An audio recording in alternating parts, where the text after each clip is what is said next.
Mesdames et messieurs, bonjour ou bonsoir, tout dépend de l'heure à laquelle vous écoutez cette vidéo chez vous. Je m'appelle Michel Biemton, journaliste web camerounais, et merci de faire confiance à cette chaîne YouTube de l'engagement sociopolitique. Bienvenue à cette causerie citoyenne sur l'actualité camerounaise et africaine. Bienvenue à la chronique de MBT, mesdames et messieurs. Alors, mesdames et messieurs, au cours de cette édition de la chronique de MBT, il sera question de la présidentielle de 2025 qui aura lieu en octobre prochain. Plus précisément de la candidature de certains leaders de l'opposition camerounaise, notamment Maurice Kamto, qui ce 31 mai 2025 organise un meeting place de la République à Paris. Voilà, bon, selon certaines des informations que je viens d'obtenir, la manifestation aurait été interdite par les autorités de la ville. Bon, je ne sais pas trop pourquoi. Tout comme je ne sais pas pourquoi on a accordé le visa. Les autorités consulaires de France, les autorités consulaires françaises ont accordé le visa à Maurice Kamto si le meeting qu'il organise à Paris devrait être interdit. Bon, moi je ne comprends pas trop cette démarche des autorités françaises. Je peine vraiment à me l'expliquer.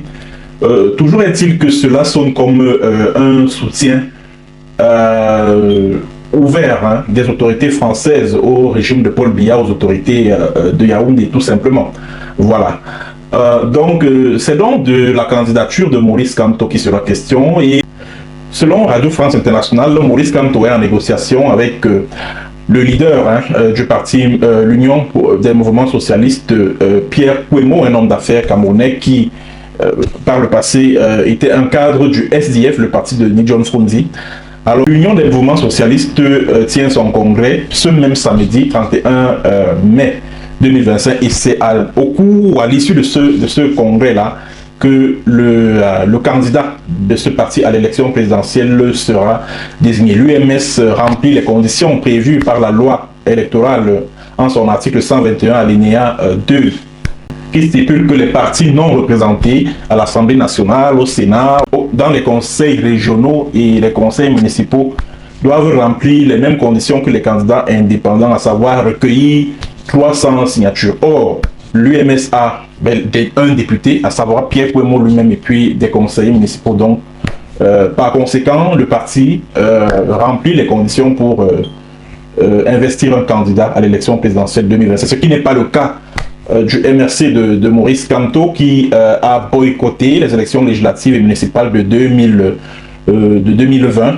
et c'est par conséquent privé d'élus devant permettre à ce parti, au MRC, d'investir un candidat à l'élection présidentielle de 2025. Deux possibilités s'offrent donc à Maurice Kamto, soit recueillir les 300 signatures à raison de 30 par région, ce qui est extrêmement difficile parce que la plupart de ceux qui sont censés lui offrir ces signatures-là, ces parrainages-là, ce sont les militants ou les sympathisants du RDPC, le parti au pouvoir. L'autre possibilité, c'est de conclure une alliance avec un parti qui a des représentants à ces institutions électives, que ce soit le Sénat, l'Assemblée nationale, les conseils municipaux et les conseils régionaux. Et cela semble être le cas en ce moment où l'UMS tend les bras à Maurice Kamto.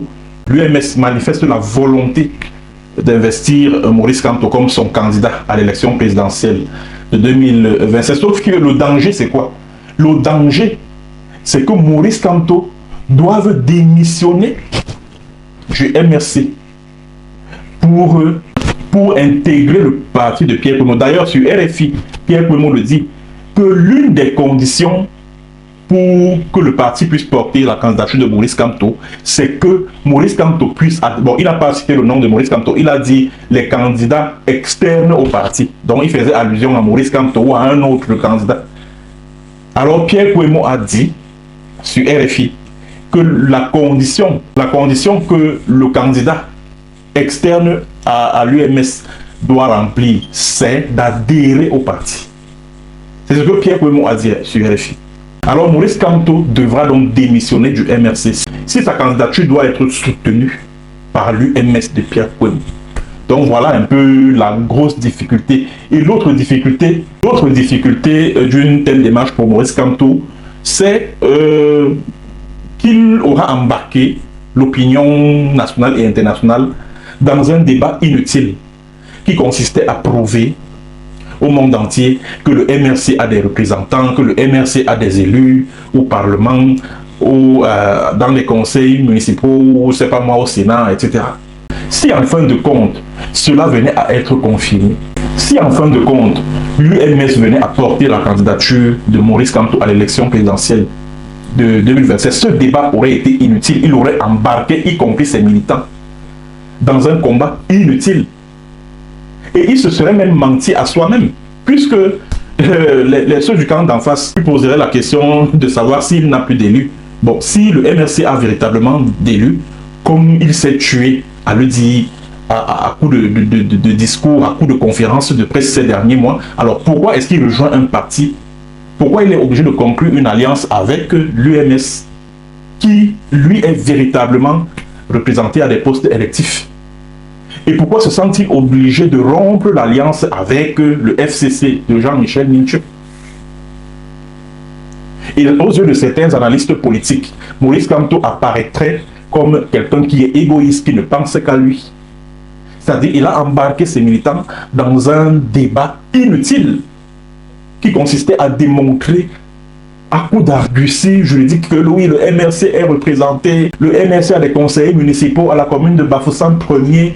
Donc toutes ces cérémonies-là n'auraient servi à rien si en fin de compte Maurice Kamto rejoint les rangs de l'UMS, de Pierre Kouemou. Ce débat n'aurait donc servi à rien.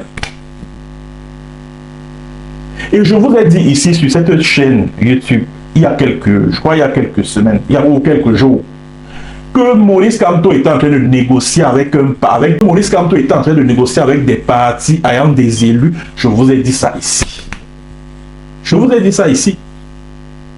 Et RFI n'est pas le seul média à parler de cette possible alliance entre l'UMS et le MRC. Il y a un hebdomadaire, un journal camerounais appelé Innovation, qui en début de cette semaine a fait sa grande une sur cette alliance-là. Le journal Innovation en parlait déjà, que l'UMS se montre volontaire pour investir la candidature de Maurice Kamto. Et moi, la question que je me pose, mais comment ça va se passer, puisque ce 31 mai 2025, Maurice Kamto est en France et il va rencontrer la diaspora à Place de la République au cours d'un meeting. Bon, maintenant, est-ce que l'UMS va donc investir Maurice Kamto pendant que lui, il est absent? Lui, tout comme certains lieutenants de son parti. Bon, est-ce que le MRC a mandaté certains de ses hauts cadres pour le représenter à ce congrès-là, le congrès de l'UMS? C'est bien possible. C'est bien possible. C'est bien possible. Mais est-ce que Maurice Kamto pourra être investi par l'UMS pendant que lui, il est absent? Et pendant qu'il sera entré, quel est même d'ailleurs le message? Quel est même d'ailleurs le message que Maurice Kamto va adresser à ses militants et sympathisants de la diaspora au cours de ce meeting de Paris-là? Est-ce qu'il va continuer à dire que le MRC a des élus, que je serai candidat du MRC à l'élection présidentielle de 2025, alors qu'il y a un parti, le UMS, qui est véritablement représenté à l'Assemblée nationale, qui se propose de soutenir sa candidature? L'UMS est représenté à l'Assemblée nationale et dans certains conseils municipaux.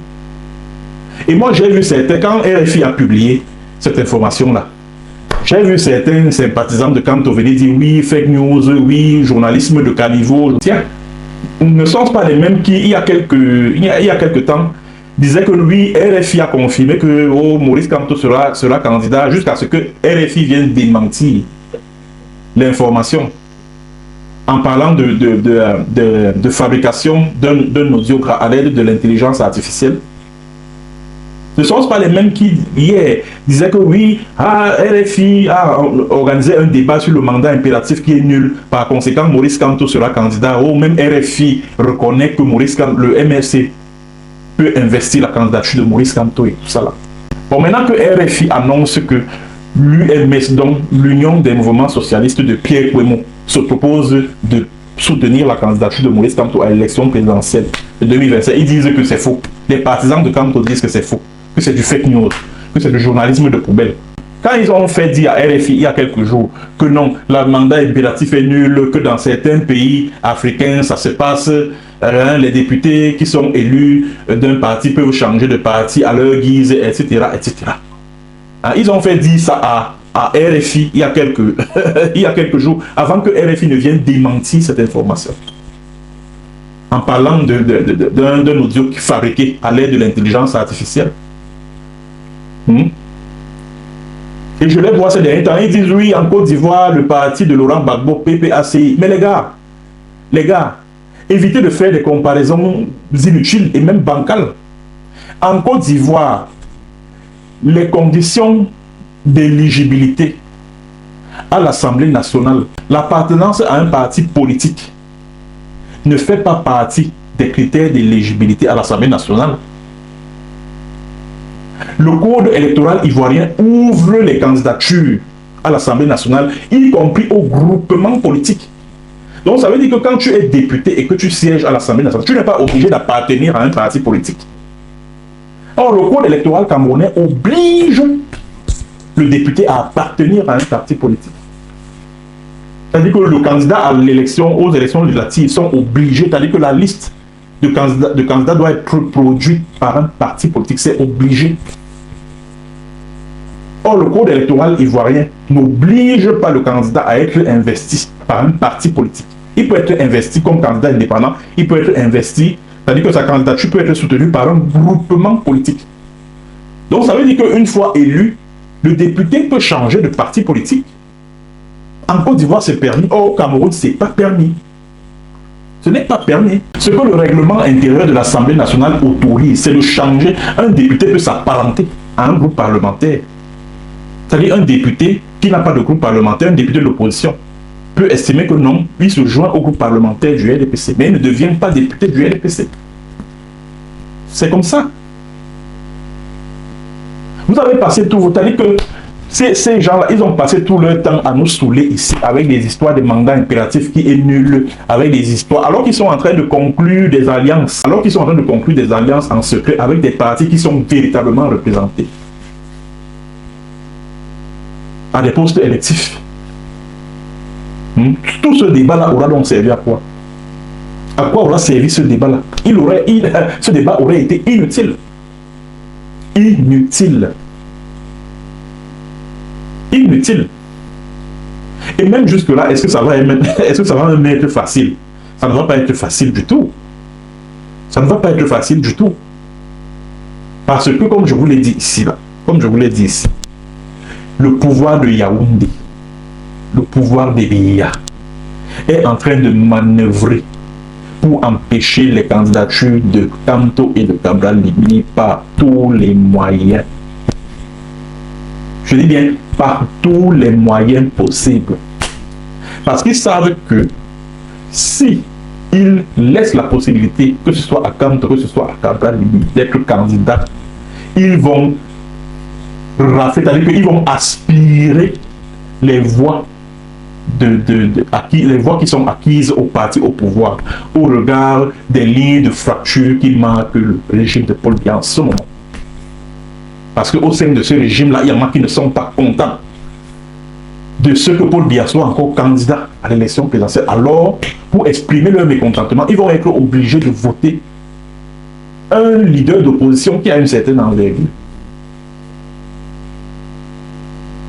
Donc l'enjeu de la présidentielle de 2025, là, ce sera pour le pouvoir de Biya de fabriquer des candidatures qui sont insusceptibles de le menacer politiquement.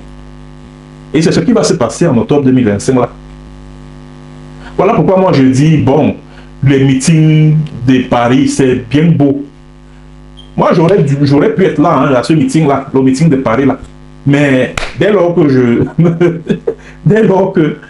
dès lors que je suis au courant, ou alors je ne suis pas certain que sa candidature sera validée, à quoi ça sert de me retrouver à Paris encore? À quoi ça me sert de participer à un tel meeting? Ça ne me sert à rien. Dès lors que je suis conscient que sa candidature à l'élection présidentielle est largement compromise. Bon, mesdames et messieurs, c'est ce que j'ai voulu partager avec vous comme information. Merci d'avoir suivi. Merci de partager la vidéo au maximum. N'oubliez pas de vous abonner à ma chaîne. Ça, c'est pour ceux qui ne l'ont pas encore fait. Abonnez-vous à ma chaîne en cliquant sur le bouton s'abonner et par la suite sur la cloche de notification pour ne rien rater de nos prochaines éditions de la chronique de MBT. Allez, portez-vous bien. Au revoir.